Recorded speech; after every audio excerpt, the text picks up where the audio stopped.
I have never remodeled a bathroom before. This is the first bathroom remodel I ever do. I did a lot of research before ultimately deciding to go with the Schluter system. In this video, I'm going to share the process of what I had to do in my shower to be able to install the Schluter Kerdi panels. I'm going to share the end results, which I am very proud of and very happy with, and realistically, the amount of time that it took me to do all of this basically on my own. So keep watching if you want to learn how you can do this yourself too.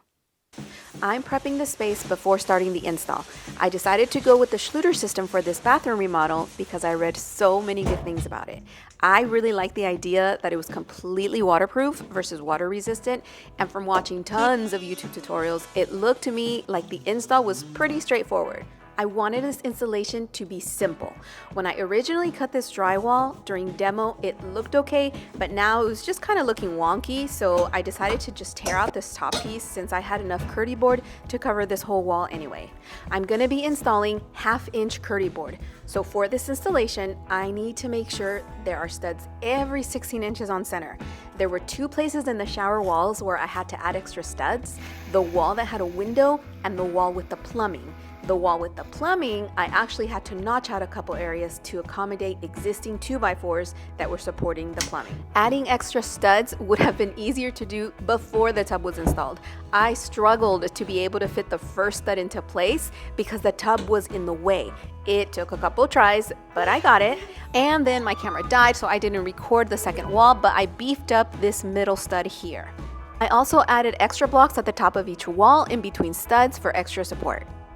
The next thing to do was to add a shower niche. In order to build that out, I had to cut into a stud. So I used a circular saw to make the initial cuts and then a multi-tool to complete the cuts. I was trying to be careful because I didn't want to cut into the drywall and have to do extra patchwork on the other side.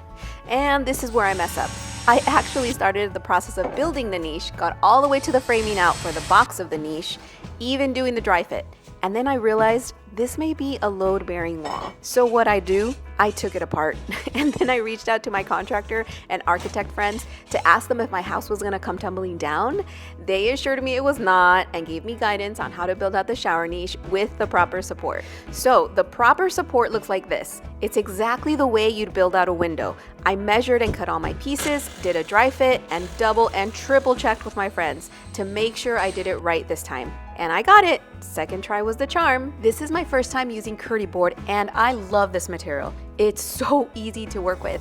And as you can tell, I'm a newbie at this. But okay, the reason I love this material is because it's lightweight, easy to cut, and easy to install.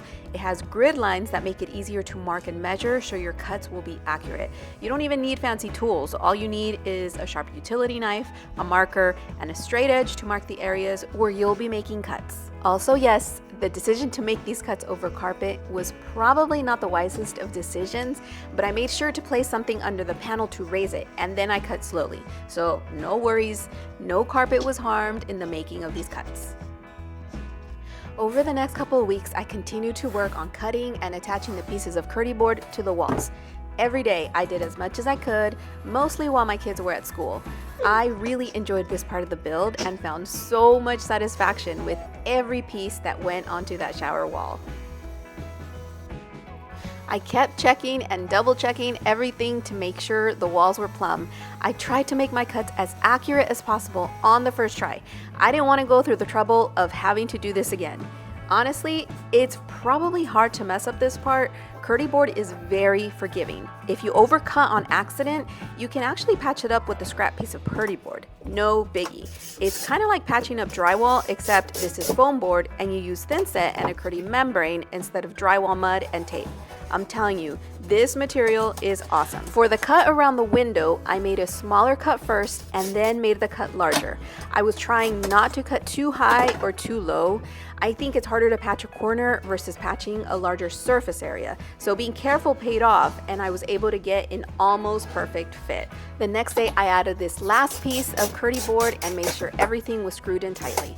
I needed to cut holes in the Kerdi board for the valve and pipe collar. For the first pipe, I pressed the Kerdi board onto the pipe so it could mark the exact spot where I needed to make my cut.